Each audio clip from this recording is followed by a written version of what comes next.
Buenos días. Pues antes que nada, muchísimas gracias por la invitación. Siempre es un placer venir a hablar de lo que estamos haciendo en el laboratorio. Y justo hoy vengo a platicarles los proyectos que están arrancando dentro del laboratorio. Yo estoy trabajando, como les decían, en el Laboratorio Nacional de Vacunología y Virus Tropicales. Es un nuevo laboratorio con ACID, del que les voy a platicar un poco también para que sepan pues qué es lo que tenemos en el Politécnico si en algún momento alguien quiere ir a trabajar allá. Obvio tengo que hacer el comercial. Es súper bienvenido porque la idea es que ese laboratorio funcione, haga muchísimas cosas y no quede nada más como uno de estos esfuerzos que se hacen después de una pandemia para traer infraestructura al país, ¿no? Entonces, bueno, ahorita vamos a platicar al respecto.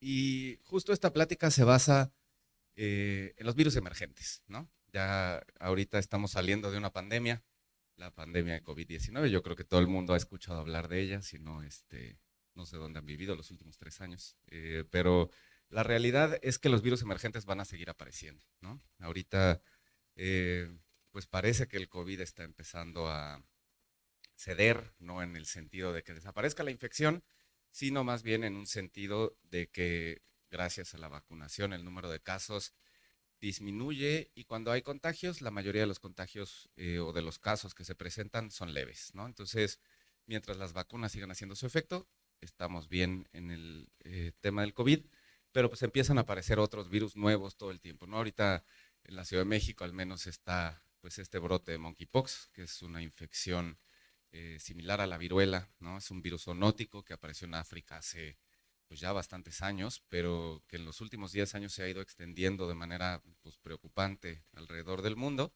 Y justo este año pues empezó a provocar brotes aislados en diferentes países, sobre todo el continente americano también, ¿no? Estados Unidos, Canadá, México, y pues los casos siguen aumentando, ¿no? No se está vacunando en México, entonces seguimos teniendo estos problemas con virus emergentes y los vamos a seguir teniendo una y otra vez hasta que no hagamos algo al respecto. Entonces, nosotros en el Laboratorio Nacional de Vacunología y Virus Tropicales tenemos la idea, pues, de que la selva y sobre todo la selva aquí en México es una gran fuente de conocimiento, ¿no? Y hay grandes historias que están metidas en la selva que nosotros, pues, no hemos escuchado porque no nos hemos metido a buscar. Cuando yo era niño, leía muchísimo ese libro que es el libro de las Tierras Vírgenes de Rudyard Kipling, que me parece un gran libro porque los animales hablan en el libro, ¿no? Entonces son los que cuentan las historias y son los personajes principales. Y me parece que eso es algo que tenemos que empezar a hacer en este mundo, ¿no? Escuchar a los animales no es nada más pues que nos digan no nos mates, sino todo lo que tienen adentro de ellos, ¿no? Y en este caso de lo que hablamos, pues son de virus. A nosotros nos interesan todos estos virus que están en vectores en la selva, en primates en la selva, en animales en la selva. Hace muchos años se hacían muchos estudios de virología, sobre todo en la selva de Chiapas, en la selva de Veracruz, y con el tiempo se dejaron de hacer. Entonces, a nosotros nos interesa retomar todos estos estudios. Y por eso, pues después, no más bien durante la pandemia, fue que se construyó el Laboratorio Nacional de Vacunología y Virus Tropicales en la Escuela Nacional de Ciencias Biológicas. Entonces, este laboratorio es un laboratorio de alta contención biológica, lo que quiere decir que podemos trabajar con patógenos peligrosos que normalmente no se pueden trabajar en todos los laboratorios. El SARS-CoV-2 es un gran ejemplo de este tipo de patógenos. En México, cuando empezó la pandemia, había muy poquitos laboratorios de alta contención o BCL3, que es como se conocen, bueno, se conocían hace algunos años, los nombres han ido actualizándose, pero al ser un virus respiratorio altamente transmisible, no se podía trabajar en cualquier laboratorio. Me refiero a trabajar de hacer aislados del virus y empezar a estudiar la infección, ¿no? Que es algo que en muchos países del mundo se empezó a hacer pues muy al principio de la pandemia y aquí en México no se pudo hacer porque no había las instalaciones adecuadas para hacerlo. Entonces, precisamente por eso se construyó este laboratorio que está diseñado para estudiar virus con nivel de riesgo 3, según los manuales internacionales de bioseguridad. Y esto quiere decir que son virus altamente transmisibles para los que suelen no haber vacuna y que pueden provocar enfermedades graves en las personas, ¿no? Todos los virus tropicales Zika, bueno, no Zika, no, pero chikungunya sí, todos los virus que producen encefalitis equinas, virus del oeste del Nilo, ¿no? Son considerados patógenos de nivel de riesgo 3 que deberían estudiarse en este tipo de laboratorios. Entonces fue una de las razones por las que se construyó. Es un laboratorio que está súper bien hecho, de verdad. Se hizo toda la certificación del laboratorio con ingenieros en Estados Unidos que revisaron todos los planos, luego vinieron a ver toda la obra y ahorita estamos ya en la última fase de certificación, que es básicamente la revisión de todos los sistemas de ingeniería, ¿no? Presiones negativas, flujos de aire. Entonces, todo este laboratorio está revisado por ingenieros que vienen de CDC en Atlanta, entonces de verdad es una joya de los laboratorios que queremos explotar bastante a partir de que ya esté certificado, ¿no? Lo cual debe pasar máximo en unas 2 semanas. Entonces, dentro de este laboratorio tenemos básicamente dos líneas de investigación. La primera es una línea enfocada a prevención, ¿no? Entonces a nosotros nos interesa identificar virus que pudieran eventualmente convertirse en un problema de salud pública, ¿no? Que pudieran producir epidemias o pandemias. Y para eso, pues lo que tenemos que hacer es irlos a buscar a sus nichos naturales, digamos, ¿no? Como pueden ser animales en la selva, vectores, etcétera. Entonces, esa es una de las líneas de investigación. Y la otra es desarrollar vacunas, ¿no? Nosotros estamos muy interesados en desarrollar vacunas, sobre todo para enfermedades de alta prevalencia en México, porque luego lo que ocurre es que enfermedades como el dengue o como el chikungunya no tienen vacuna porque no existen en países desarrollados, ¿no? Es hasta que empiezan a afectar países como Estados Unidos, Europa, que a medida que el cambio climático ha afectado esta región, los vectores de estas enfermedades pues, se han ido extendiendo hacia esos países. Entonces empieza a haber casos de enfermedades que antes no existían pues, en Europa o en Estados Unidos. Pero si no pasa eso, todas las enfermedades de este tipo se quedan desatendidas. Entonces, no hay vacuna, hay miles de casos al año y pues, la gente, sobre todo en las regiones tropicales del mundo, es la que sufre más y con la que pues nosotros estamos interesados en trabajar, ¿no? Queremos hacer, pues sí, un poco vacunas mexicanas para mexicanos. Yo sé que este tema del nacionalismo es complicado, pero es importante sobre todo en temas de salud, ¿no? Ciertamente, si nosotros atendemos a la población susceptible, pues no necesitamos depender absolutamente de nadie para hacerlo. Entonces, esa es nuestra intención al desarrollar vacunas, sobre todo para enfermedades importantes en el país. Entonces, ciertamente creo que es importante dar algunos conceptos de virus emergentes, sobre todo porque en particular nos interesa a nosotros trabajar con dos tipos de virus emergentes principalmente. Entonces, ahora que nosotros vimos el brote de monkeypox, lo que podemos ver que ocurre con este tipo de virus es que generalmente están contenidos en zonas endémicas. En África hay una zona endémica para el virus del monkeypox o de la viruela símica, que es donde normalmente se encuentra el virus. Está circulando en la selva y las personas que viven cerca de manera natural. Todos los años se presentan un cierto número de casos, pero de repente lo que ocurrió es que el virus salió de su nicho ecológico y empezó a infectar personas en otros países. Entonces, todo esto que vemos en rojo son los países que actualmente tienen casos de viruela símica en el mundo, ¿no? Entonces, en solo un año, el virus se extendió alrededor del mundo. Es un virus que no se contagia tan fácilmente, ¿no? Tienes que tocar a la gente, básicamente. Siempre le digo a mis alumnos que pues, no es buen momento para darse beso de tres en el antro porque pues, no sabes si alguien tiene monkeypox. Entonces, pueden evitarlo en algún punto, pero la realidad es que es un virus que se contagia así, ¿no? Por contacto cercano, por fluidos. Entonces, eso es lo que ha permitido que se extienda, no a la velocidad a la que podría haberlo hecho. Entonces, este tipo de virus que salen de sus zonas endémicas y que producen brotes son los que nos interesan. Lo que nosotros queremos hacer es encontrarlos justo en las zonas endémicas, ¿no? O sea, identificarlos antes de que haya un brote, desarrollar todos los métodos de diagnóstico. Si se pueden hacer vacunas, pues vacunas, ¿no? O sea, para que no vuelva a pasar algo similar a lo que ocurrió con el COVID o a lo que pasa ahorita con el virus del monkeypox, ¿no? Que no hay métodos diagnósticos establecidos en muchos laboratorios, entonces el número de casos seguramente está subestimado, pero es por una falta de diagnóstico. Entonces nosotros queremos evitar justo eso, ¿no? O sea, estar preparados para cuando esto ocurra en México, ¿no? Ya pasó en algún momento con la influenza, en 2009. O sea, fue un virus que emergió aquí en México, aunque no evolucionó aquí en el país, pero aquí fue donde empezaron a aumentar los casos. Entonces, queremos estar preparados para estas cosas y bueno, pues esa es la única manera, ¿no? Estudiando los patógenos. Ahora, nos interesan también otro tipo de virus y aquí es importante platicar de un virus que es muy famoso, que es el virus del ébola, ¿no? Nosotros hemos escuchado, sobre todo ahorita, hay un brote de ébola en África, en Uganda, que es provocado precisamente por una cepa del virus del ébola, que es la cepa de ébola Sudán, ¿no? Que tiene una mortalidad cerca del 50%, no hay vacuna. Y a medida que ha pasado o que ha transcurrido este brote, se ha ido extendiendo cada vez más y más y más. Este virus también se transmite por contacto cercano, entonces no es tan sencillo que de repente haya un brote de ébola a nivel mundial y pues todos enfermemos y lloremos sangre, ¿no? Que es lo que la gente piensa que pasa. La realidad no es así, ¿no? O sea, sí son virus hemorrágicos, pero no te desangras de repente por todos lados, solo te da una falla sistémica y te mueres, ¿no? Es algo casual, exacto, pero no es tan horrible como se ve en las películas, ¿no?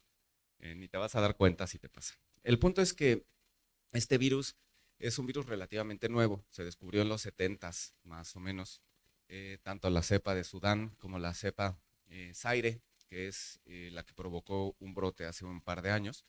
Y se descubrieron el primero, el Sudán, en una fábrica de algodón. Las historias son padrísimas, a mí me encanta como el chisme virológico, porque el primer caso fue en la fábrica de algodón y de repente toda la fábrica se murió, ¿no? Eso en 1976. El otro, el ébola Zaire, se describió también en 1976 en una escuela de monjas, ¿no? Ahí un maestro llegó enfermo, las monjas lo atendieron. En aquel entonces se usaban jeringas reutilizables de vidrio. Entonces lo que las monjas hicieron pues, fue lavarla con agua y ponerle vitaminas a las señoras embarazadas y ponerle medicina para la malaria a toda la gente que llegaba con fiebre, ¿no? Que en realidad no tenían malaria, tenían ébola. Y pues se murieron todos, ¿no? Las monjas también, obviamente, porque atendían a la gente. Entonces, este tipo de virus que aparecen de repente y empiezan a producir brotes también nos interesan. Si alguien se hubiera metido a la selva antes de esto y hubiera buscado el virus, pues seguramente lo hubiera encontrado, ¿no? En los 70s no hubiera habido diagnóstico, pero pues se hubiera identificado al menos el patógeno. Entonces, nosotros lo que queremos es eso, identificar nuevos virus. Aquí en México, aproximadamente el 40% de las enfermedades febriles que se parecen al dengue o al Zika no están relacionadas con ninguno de los arbovirus que se diagnostican de rutina, es decir, dengue, zika y chikungunya, ¿no? Aquí en México pues son los virus que se conocen para los que hay diagnóstico, pero todos los demás, muchos ni siquiera se conocen, o si se conocen, pues no se diagnostican porque pasa con virus como el virus del oeste del Nilo, por ejemplo. Del otro lado de la frontera existe, ¿no? En Texas, en Arizona, hay casos todos los años, pero pues a lo mejor es un virus bastante racista porque no brinca la frontera. Entonces aquí en México no hay casos, ¿no? Milagrosamente el virus no circula. Y eso pasa con un montón de virus que circulan tanto en el norte como en el sur del país, ¿no? La frontera en Tapachula, cuando fue el brote de Zika, nos tocó ir a visitar la frontera y pues la gente cruza en llantas, ¿no? El río, pues cuando está bajo el nivel, pues donde está un poquito más profundo, se suben a una llanta, a una cámara de llanta, cruzan y llegan a Chiapas sin ningún problema. Y eso fue durante el brote de Zika, cuando nos decía la gente, es que no hay Zika en México, estamos cuidando las fronteras, ¿no? Entonces cuando tú llegabas a la frontera y veías eso, decías, súper cuidada la frontera, ¿no? Entonces, la realidad es que todos estos virus se mueven muy fácilmente y en Centroamérica y hacia Sudamérica hay muchísimos virus reportados ya que producen enfermedades febriles y que en México pues no se diagnostican. Entonces lo que nos interesa es eso, ir, buscarlos, identificarlos y reportarlos, ¿no? O sea, que se sepa que se está teniendo casos de estos virus y por lo menos poder hacer diagnóstico, si no es en el laboratorio, transferirlo a las autoridades que tendrían que hacer ese diagnóstico, ¿no? Entonces ese es nuestro interés principal y trabajar pues precisamente con virus transmitidos por vectores, ¿no? Los 3 vectores principales para virus en el país son garrapatas. De hecho, las garrapatas se estudian súper poquito en México en cuestiones de virología.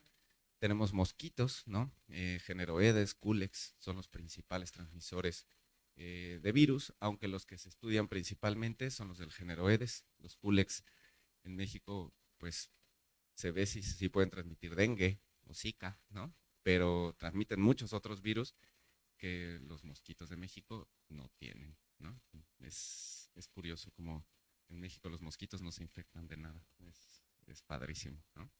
Y bueno, moscas de arena, que también en muchos países pueden transmitir virus y que se estudian bastante poco en este país, ¿no? Entonces, dentro de la vigilancia, y vamos a llegar a los adenovirus ahorita, porque sí es importante que vean a dónde va esta plática, lo que nosotros queremos hacer, pues, es detectar virus. Tenemos 2 mecanismos principalmente, pues, por secuenciación masiva, ¿no? La secuenciación masiva es una excelente herramienta para hacer vigilancia y sobre todo vigilancia en zonas donde, pues, no se sabe qué hay, ¿no? Entonces, nosotros vamos a hacer colectas de vectores y vamos a buscar por secuenciación masiva pues virus, ya lo estamos haciendo, la doctora Marta les va a hablar un poco más adelante de esto.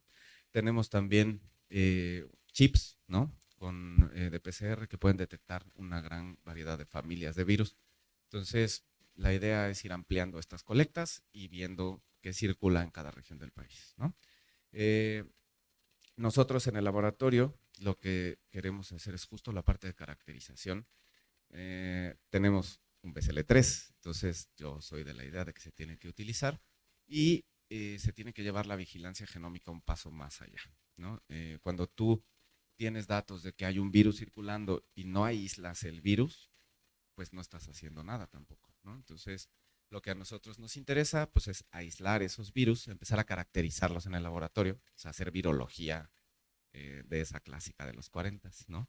Y empezar a hacer métodos de diagnóstico y vacunas, ¿no? Entonces, sí, trabajar con los patógenos, para lo cual pues se requieren estos niveles de seguridad.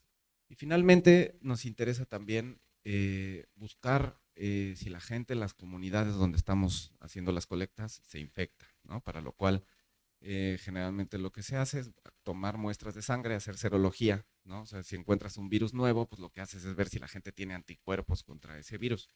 Entonces, esa es otra de las cosas que se hacen y en dado caso que hubiera un brote de enfermedad febril no identificada, pues ir a tomar muestras de fase aguda y aislar el patógeno, ¿no? Entonces, todo esto implica, pues, laboratorio, implica poder trabajar en un BCL3, cosa que es bastante complicada. Hay que hacer un montón de capacitaciones, saber ponerse el equipo de protección personal, saber trabajar en un laboratorio de este tipo, porque todos son buenas prácticas microbiológicas, ¿no? Aquí lo que interesa es que ustedes a la hora de trabajar pues sepan cómo se usa una cabina de bioseguridad, ¿no? Normalmente cuando trabajamos en una cabina metemos las manos y hacemos así y tocamos la cara, ¿no? Eso es un problema que todo el mundo hace, o sea, la gente no se da cuenta, pero si ustedes se fijan cuánta gente se toca la cara, acá el compañero aquí lo vemos con la mano en la boca, ¿no? Eso es algo que pasa todo el tiempo nos estamos tocando la cara y ni siquiera nos damos cuenta. Ahora imagínense si eso lo hacen en un laboratorio con monkeypox en la cabina, ¿no? Y sacan y, ay, me dio comezón y me rasco. Entonces es un montón de enseñanza la que se necesita para poder llegar a trabajar en uno de esos laboratorios. Y es algo padrísimo, pero complicado de hacer, ¿no? Entonces, nosotros estamos interesados básicamente en 2 tipos de virus con genomas de RNA de cadena sencilla, polaridad positiva. Flavivirus y togavirus son los que nos interesan más. Los flavivirus como el dengue, el Zika, el virus del oeste del Nilo. Hay un montón de flavivirus emergentes alrededor del mundo que aquí no se detectan. Y tenemos también pues los alfavirus, que es donde está el virus del chikungunya. También hay un montón de alfavirus que no se detectan. Estos estudios que les decía que se hacían en México en los 70s, que también estamos viendo la manera de volver a hacerlos, en los que se metían animales a la selva, se llaman animales centinela. Entonces tú metes un pollo a una jaula, lo metes a la selva y dejas que los mosquitos lo piquen, ¿no? Al día siguiente, si el pollo sobrevivió, porque si hay muchos mosquitos, pues secan al pollo, ¿no? Se comen toda la sangre. Entonces, si el pollo sobrevive, lo sacas, te lo llevas al laboratorio y esperas a ver si desarrolla síntomas de alguna enfermedad. En el momento en el que desarrolla síntomas, le tomas una muestra y aíslas el virus de ahí. Eso se puede hacer con cabras, con puercos, con changos, ¿no? Y es una manera muy buena de identificar virus que están circulando en la selva, además de hacerlo del vector directamente, ¿no? Entonces, nuestro interés pues es empezar a recuperar todo ese conocimiento que se perdió de los 70s para acá, de virus que son endémicos de México, que existen además, ¿no? La selva en Veracruz, por ejemplo, tiene características muy interesantes. Está aislada del resto del país, no está conectada con selvas como la de Chiapas o todo el sureste. Entonces, son lugares muy interesantes porque los virus que hay ahí evolucionaron ahí y llevan años haciéndolo. Entonces, puedes ir y buscar y ver qué hay y es padrísimo, ¿no? Es muy emocionante. Y tenemos también los virus de RNA de cadena negativa, donde están los bunyavirus, que también son bien importantes. En Sudamérica circula el virus oropuche que produce encefalitis, ¿no? Es un virus muy interesante, no para la gente que se infecta, pero para nosotros como virólogos es muy interesante porque pues produce precisamente encefalitis, seguramente está circulando en otros países del mundo y pues aquí ni siquiera los buscan, o sea, no se considera que puedan existir bunyavirus en México. Entonces nos interesa buscarlos en mosquitos, en garrapatas, ¿no? Y ver qué podemos encontrar y pues empezar a hacer algo de investigación pues aplicada y básica con estos virus, que es justo nuestro interés, ¿no? Entonces, pues dentro de todas estas colectas, lo que nos interesa también hacer es buscar nuevos vectores vacunales en primates no humanos. Y aquí es donde vamos a entrar a los adenovirus, ¿no? O sea, es parte de la vigilancia que estamos haciendo. Y algo que es bien interesante es que en los primates no humanos suelen estar infectados con adenovirus de manera persistente y normalmente no se buscan, ¿no? Estos virus. La cuestión es que los virus no siempre implican enfermedad. Los chancos no se mueren de una infección por adenovirus, ¿no?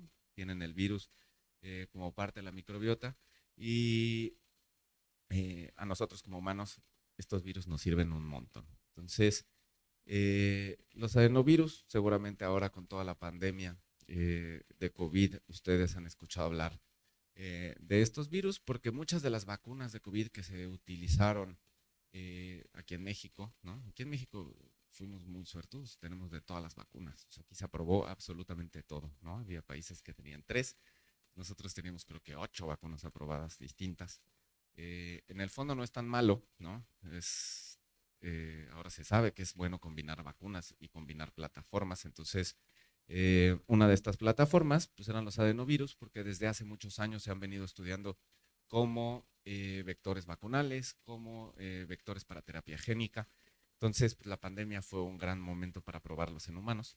Se hicieron todos los estudios clínicos. Es bien interesante cómo se avanzó rápidamente con plataformas que normalmente hubieran tomado 10 años para estudiarse. Aquí fue muchísimo más rápido. Son muy inmunogénicos. La ventaja de utilizar adenovirus como vacunas es que pueden producir respuestas humorales y celulares bastante buenas. Son flexibles, ¿no? Como se expresan genes de manera heteróloga. Lo que permite esto es tener una gran cantidad de posibilidades para expresar diferentes genes en estas vacunas. Son fáciles de producir a nivel industrial, cosa que no ocurre con otras vacunas como las de RNA, que tuvieron que construir plantas gigantescas para poder hacerlas. En el caso de los adenovirus, los sistemas de producción son muchísimo más sencillos y además pues son escalables, ¿no?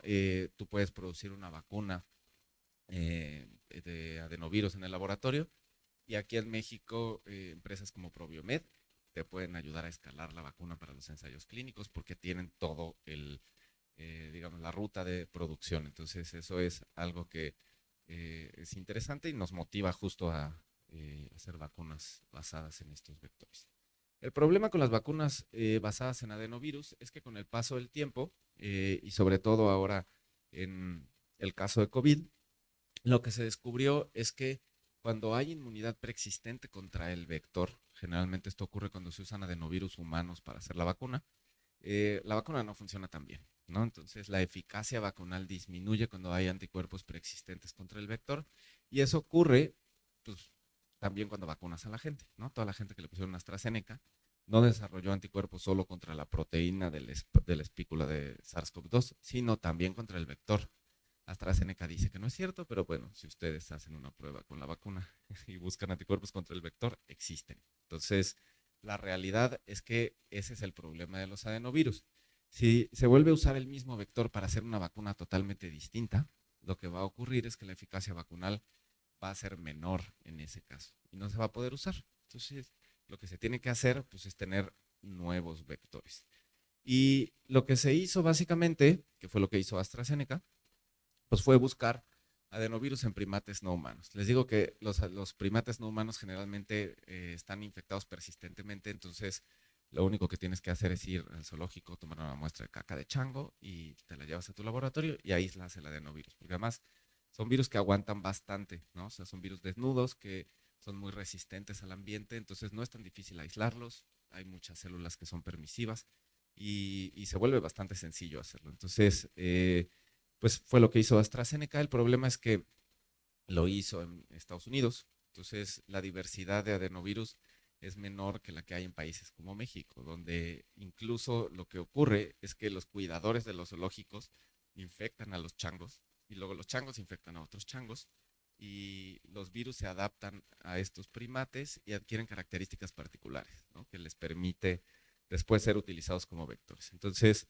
se han caracterizado bastante estos virus en otros países. En México conocemos poco, pero seguro hay, ¿no? Y la única situación que se debe cuidar es que todos usen esta proteína CAR, que es el receptor de adenovirus y coxsackievirus en humanos. Es el receptor para muchos adenovirus humanos y este receptor también lo usan algunos adenovirus de primates no humanos. Entonces, los que son buenos vectores tienen que utilizar este receptor, ¿no? Eso es lo único que se tiene que cuidar. Y no es tan difícil, ¿no? O sea, se pueden hacer ensayos bastante sencillos para esto.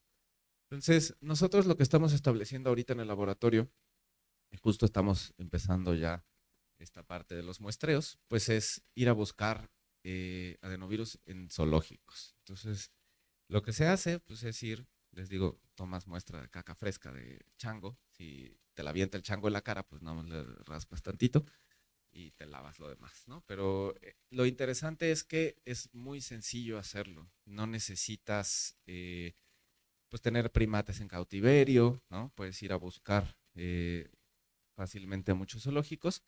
Y lo que vamos a hacer básicamente, pues en primer lugar es buscar el DNA del adenovirus, ¿no? Si la muestra tiene adenovirus, pasamos al aislamiento, ¿no?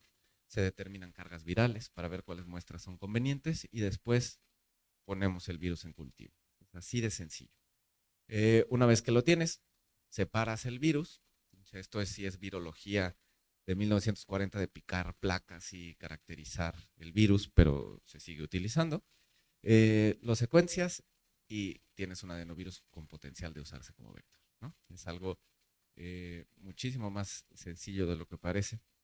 Obviamente hay que saber virología, ¿no? Ese es el único punto.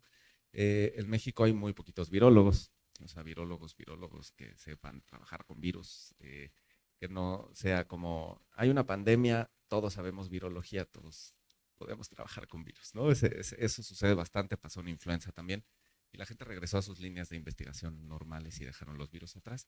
Nosotros nos dedicamos a eso, ¿no? O sea, a trabajar con el virus. Entonces, bueno, se puede hacer. ¿Por qué se tiene que hacer en un BCL3? Porque en los primates no humanos, pues hay muchos virus que podrían brincar al ser humano, ¿no? Tenemos virus de inmunodeficiencia del simio, tenemos herpes virus, de simio que pueden afectar al humano y que a diferencia de los primates, pues cuando infectan al humano le da encefalitis y se muere, ¿no? Es pues así, casual, ¿no? La realidad es que por eso se tienen que trabajar en BSL-3, porque los adenovirus pues no son peligrosos para el ser humano, pero los otros virus sí. Empezamos con virus en cautiverio, perdón, con primates en cautiverio, porque también se sabe que los primates superiores suelen tener virus que usan el receptor CAR. O sea, primates superiores, me refiero a gorilas, chimpancés, ¿no? Orangutanes, que no es como que tú vayas a Chiapas y estén corriendo en la selva. O sea, la realidad es que no son los primates no humanos que tenemos nosotros, pues como vida silvestre. Entonces, los primeros son estos, pero nosotros sí tenemos también la intención de buscar en otros primates, ¿no? Tenemos monos aulladores que son nativos, sobre todo en la selva del sureste. Tenemos monos araña que también son nativos en la selva del sureste y que también tienen en cautiverio, ¿no? Entonces, lo que nosotros vamos a hacer por otro lado, pues es de estas muestras de heces empezar a buscar qué virus tienen los changos silvestres contra los changos que están en los zoológicos y empezar a ver cómo son las dinámicas ecológicas de los virus en las poblaciones de primates no humanos en México. O sea, eso es algo que estamos haciendo mucho. Ya nada más para terminar, aquí tenemos un adenovirus, ¿no? Entonces, lo que se hace básicamente para convertirlos en vector es quitar los genes tempranos, que son los que le permiten replicarse en la célula. Entonces, la mayoría de los vectores vacunales no son replicantes. Tú los produces en una fábrica, pero cuando se lo pones a la gente no se producen más adenovirus. Solo lo que le estás metiendo en el brazo es lo que va a expresar el transgene. Entonces, para eso se pueden quitar estos genes tempranos. Hay muchas maneras de hacerlo, ¿no? Es bastante complicado en el sentido de ver qué genes se le quitan a qué adenovirus, pero el director del Politécnico, el doctor Arturo Reyes Sandoval, pues trabaja este tipo de vectores, ¿no? Entonces tenemos apoyo en el Politécnico en este sentido. Y bueno, básicamente lo que se hace es meter el gen que expresa la proteína de interés, esto es vacuna Sputnik, ¿no? Tiene dos componentes. Una vez que está el transgen en el genoma del adenovirus, el adenovirus entra a la célula, expresa la proteína de interés y se produce pues, una respuesta inmune, ¿no? Sobre todo anticuerpos contra esta proteína de interés, pero también como hay una infección, lo que se va a despertar es una respuesta celular. Entonces son buenos inductores de respuesta celular. Y básicamente, pues eso es lo que estamos haciendo nosotros en el laboratorio. Yo trabajo de nuevo en el Laboratorio Nacional de Vacunología y Virus Tropicales, no se les olvide. Si en algún momento nos quieren buscar, ahí estamos disponibles. Con la doctora Isabel Salazar, que es la responsable del laboratorio. Ella en Facebook lleva la página de Hablemos de Virus, pueden seguirla, hay información importante al respecto. Hay un equipo grande de personas en el laboratorio que trabajan diferentes líneas de investigación, bacterias, parásitos, fauna silvestre. O sea, lo que estamos nosotros haciendo pues, es tratar de utilizar el laboratorio lo más posible para estudiar patógenos de alto riesgo, ¿no? Entonces, sí se procura tener un equipo multidisciplinario. Y bueno, sigan la página de la Sociedad Mexicana de Virología. Nosotros siempre echamos el comercial, pero es importante pues que vayan ustedes empapándose de este mundo. Es padrísimo, los virus son padrísimos.